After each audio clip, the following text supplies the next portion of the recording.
नमस्ते दोस्तों, मैं एस्ट्रोज्योति आज की बात में आप सबका स्वागत करती हूँ। आइए आज की बात कर लेते हैं। आज बड़ा ही अच्छा दिन है, शुभ दिन है, सोमवार का दिन है, सप्ताह का पहला दिन है और शिव जी का दिन है और सावन का तीसरा सोमवार है आज। तो शिव मंदिर जाइए और मंत्र जाप कीजिए, ओम नमः शिवाय। ऐसा करके आप दिन व्यतीत कीजिए तो दिन सफल होगा। मैं वास्तु से शुरू करती हूँ और आज की खास बात ले लेंगे, गोचर की बात करेंगे और कृष्ण कथा में थोड़ी सी ज्ञान की बातें करेंगे। तो अंत तक बने रहिए और लाभ उठाइए। वास्तु की बात करें तो अध्ययन कक्ष के रंग की बात करते थे। स्टडी रूम में हल्के रंगों का प्रयोग करना चाहिए। क्रीम हो, जामुनी, हल्का हरा, आसमानी, पीला, बादामी या भूरे रंग का चयन करना चाहिए। हल्का रंग वास्तु की दृष्टि से शुभ होता है और पीला रंग बच्चों के अध्ययन क्षमता को बढ़ाता है और उन्हें ध्यान लगता है, उनका ध्यान पढ़ाई में लगता है। तो ये थी वास्तु की बातें। अब योग और तिथि की बात कर लेते हैं। प्रतिपदा तिथि आज शाम 6:04 तक रहेगी। आज सावन महीने का तीसरा सोमवार है। आज के दिन भगवान शिव के निमित्त व्रत किया जाता है। सावन के सोमवार का बहुत अधिक महत्व बताया गया है। मैंने पहले 2 सोमवार को भी बताया था, विधि उसकी पूरी बताई थी। तो आज तीसरा सोमवार है। कन्याएं विवाह के लिए और महिलाएं मजबूत रिश्तों के लिए ये व्रत रखती हैं। कन्याएं विवाह के लिए अच्छे विवाह के लिए व्रत रखती हैं। चौथा सोमवार 12 अगस्त को है और 5वां सोमवार 19 अगस्त को पड़ेगा। आज सुबह 10:35 से कल सुबह 11 बजे तक वरयान योग रहेगा। मंगलदायक काम करने के लिए वरयान योग उत्तम है। वरयान योग में किसी भी प्रकार के पितृकर्म नहीं करना चाहिए। आज दोपहर बाद 3:22 तक अश्लेषा नक्षत्र रहेगा। अश्लेषा नक्षत्र जैसे कल भी मैंने बताया था, आकाश मंडल में 9वां नक्षत्र है और ये 5 तारों का एक समूह है। इसका संबंध नाग केसर के पेड़ से बताया गया है। तो नाग केसर के पेड़ की पूजा करें, कोई नुकसान न पहुंचाएं, कोई क्षति न पहुंचाएं। और आज की खास बात ले लेंगे। आज सुबह 10:26 पर बुध सिंह राशि में वक्री हो गए हैं। वक्री और मार्गी मैंने कई बार बताया है। वक्री वक्री का मतलब उल्टी चाल चलना। वैसे वो चलता नहीं है, खाली आभास होता है और उसका रिजल्ट भी अलग अलग राशियों पर पड़ता है। 22 अगस्त की सुबह 6:38 पर कर्क राशि में प्रवेश कर जाएंगे। ये उल्टा चलते हुए कर्क राशि में प्रवेश करेंगे 22 अगस्त को। और 28 अगस्त की रात 2:40 पर ये कर्क राशि में मार्गी हो जाएंगे। फिर कर्क राशि में ही मार्गी हो जाएंगे और 4 सितंबर की दोपहर पहले 11:22 पर सिंह राशि में वापस प्रवेश करेंगे। तो आप समझे, पीछे मतलब उल्टी चाल चल रहे हैं, तो वो कर्क राशि में जाएंगे और उसके बाद में मार्गी हो जाएंगे। फिर उसके बाद में वो वापस सिंह राशि में आ जाएंगे। सौर मंडल के सारे ग्रह एक दूसरे से लाखों किलोमीटर दूर हैं। सूर्य के चक्कर लगाने से सबसे अपने अपने परिक्रमा पथ होते हैं, आपको पता होगा। सब ग्रह सूर्य के इर्द गिर्द चक्कर लगाते हैं। पृथ्वी का भी अपना परिक्रमा पथ है और वह भी सूर्य का चक्कर लगाती है। पृथ्वी धीमे ग्रह के बगल से गुजरती है तो वह पीछे छूटता हुआ जाता है। जैसे मैंने पहले भी बताया था, वक्री का मतलब क्या है, एक धीमी गति वाला ग्रह है और उसके पास से अगर धरती तेजी से अगर उसके पास से निकल जाती है पृथ्वी, तो ऐसा लगता है कि वो धीमी गति वाला जो ग्रह है वो पीछे की तरफ जा रहा है। जैसे तेज से चलने वाली रेलगाड़ी के पास वाली रेलगाड़ी उल्टी जाती हुई दिखाई देती है। रेलगाड़ी देखा होगा, स्लो चलती है, धीमी गति से चलती है, वहां से अगर तेज गति वाली रेलगाड़ी अगर गुजर जाती है तो ऐसा लगता है कि वो धीमी गति वाली रेल वो पीछे की तरफ जा रही है। वैसे जाते वो लोग एक ही डायरेक्शन में, एक ही तरफ जाते हैं, लेकिन ऐसा आभास होता है कि वो पीछे चलते, उल्टी चल रही है। वैसे ही ग्रहों का भी इसी तरह है। सूर्य और चंद्रमा हमेशा मार्गी रहते हैं और राहु और केतु हमेशा वक्री रहते हैं। बाकी 5 ग्रह कभी मार्गी और तो कभी वक्री होते रहते हैं। और बुध के बारे में बता दे तो बुध ज्योतिष विद्या, शिल्प, कंप्यूटर, वाणिज्य, चतुर्थ भाव और दशम स्थान का कारक है और ये बुद्धि और वाणी के भी देवता हैं। और इनका प्रभाव सेहत के हिसाब से गले और कंधों पर पड़ता है। तो अपने गले और कंधों का ध्यान रखिए। और ENT मतलब आंख, नाक, कान, गला, इस सब पे प्रभावित होता है। इसका प्रभाव दिमाग से मेहनत करने वालों कार्यों पर भी पड़ता है। तो इस पे अलग अलग राशियों पे अलग अलग इफेक्ट पड़ेगा। तो आप हरे रंग से कनेक्टेड रहिए। बुधवार का दिन नियुक्त बुध के लिए होता है, तो हरे रंग से कनेक्टेड रहिए और उसके उपाय कीजिए आप। और पहले तो बुद्ध का मंत्र, बीज मंत्र जाप कीजिए, ओम ब्राम ब्रीम ब्रोम सह बुद्धाय नमः। फिर रात को हरे मूंग भिगोकर सुबह किसी जानवर को खिला देंगे तो भी आपको बुरे परिणामों से बच सकेंगे। और या तो खाली मटका ढक्कन लगाकर नदी में प्रवाहित कर दें। और गणेश जी की पूजा आराधना करना है, गणेश जी को गुलर का फूल चढ़ाना है, मंदिर जाके गणेश जी की पूजा आराधना करें। इस तरह करने से आप बुध ग्रह को प्रबल कर सकेंगे। और किसी छोटी कन्याओं को कुछ गिफ्ट देंगे तो आपके कार्यों में सफलता मिलेगी। तो ऐसे करते रहिए, थोड़े से उपाय करते रहिए। और बुध के बारे में और विस्तार से जान लेते हैं। बुध ग्रह 5 अगस्त सोमवार के दिन सिंह राशि में वक्री हो गए हैं। इस दिन सावन का तीसरा सोमवार भी है। मिथुन और कन्या राशि के स्वामी बुध के सिंह राशि में वक्री होने पर उनकी मुलाकात शुक्र से होगी, जो पहले से ही इस राशि में विराजमान है। सिंह राशि में बुध और शुक्र की युति से लक्ष्मी नारायण योग भी प्रभावी रहने वाला है। तो एक योग बनता है जब शुक्र ऑलरेडी वो सिंह राशि में है और बुध राशि जब उससे युक्ति करता है तो वो लक्ष्मी नारायण योग कहलाता है। वैदिक ज्योतिष के अनुसार बुध नौकरी, कारोबार, बुद्धि आदि का कारक ग्रह है। और मीन राशि में बुध ग्रह कमजोर भी हो जाता है। बुध के वक्री होने से कुछ राशियों को धन सम्मान, कैरियर आदि के क्षेत्रों में सफलता मिलेगी, तो वहीं कुछ राशियों को पर्सनल व प्रोफेशनल लाइफ में कई तरह की परेशानियों का सामना करना पड़ सकता है।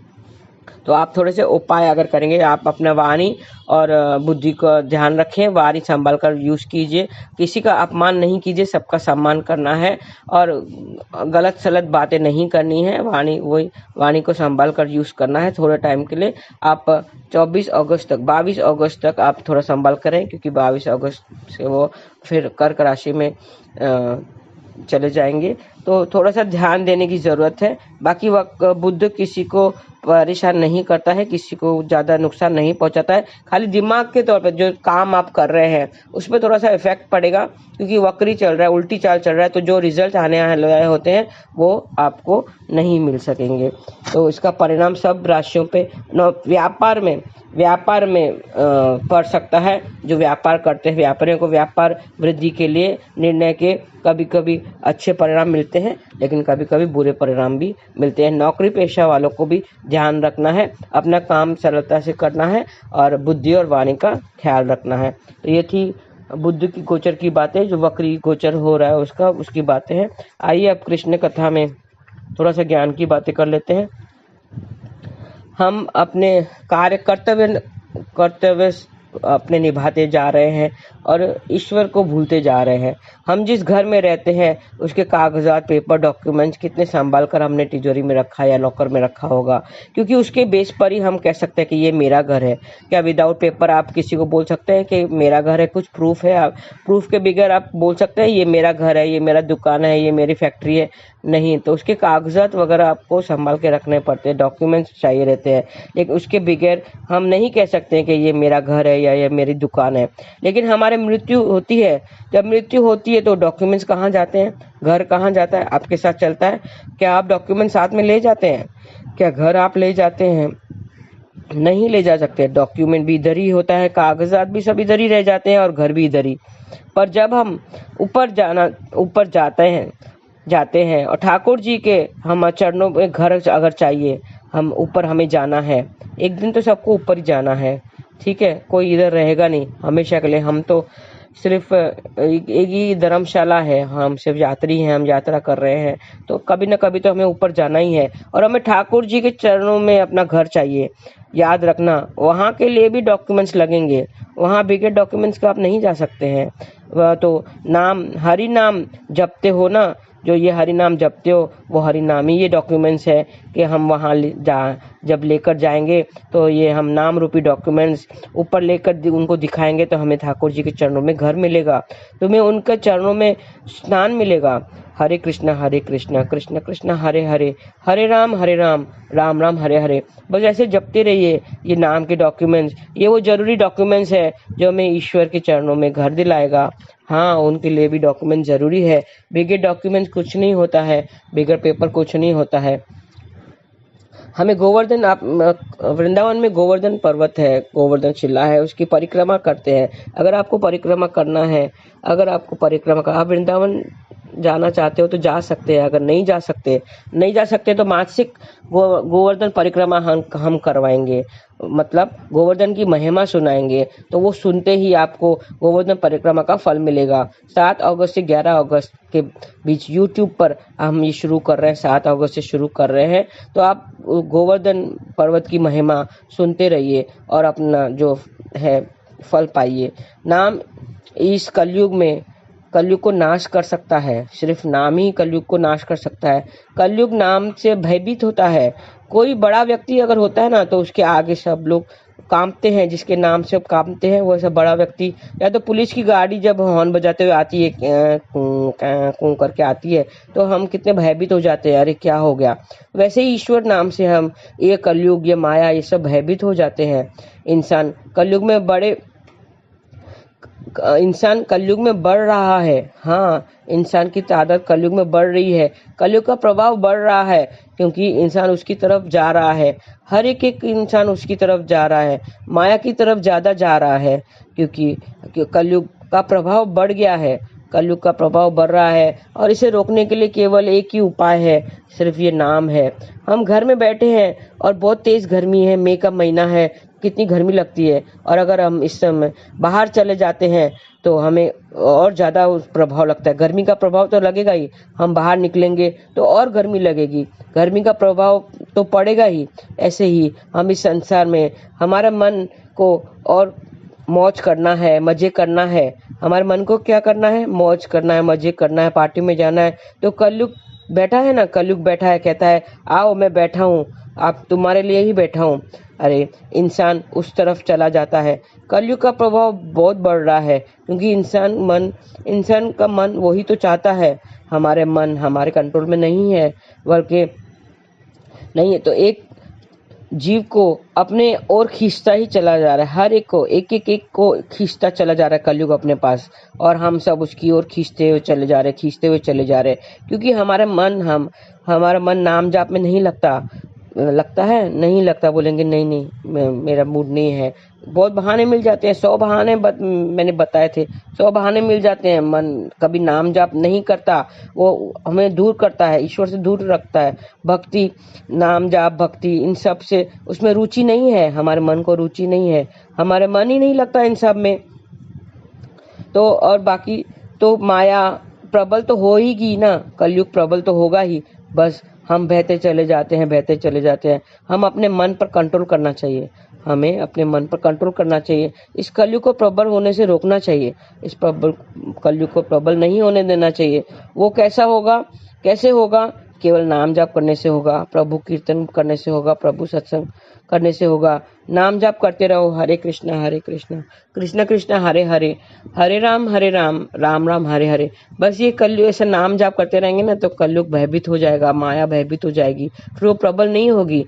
क्योंकि हम उनको प्रबल होने दे रहे हैं, हम अपने मन को उस तरफ भगा रहे हैं ऐसे मौज मस्तियों के इसमें सब में, तो कलयुग प्रबल हो रहा है। तो हमें ये सब रोकना होगा, हमें नाम जाप करना होगा। तो आज ही से शुरू कीजिए नाम जाप और अपने श्री चरणों कृष्ण के चरण कमलों में अपना घर ढूंढिए, अब घर बनाइए। आज के लिए बस इतना ही। धन्यवाद। आपका दिन शुभ रहे। हरे कृष्ण।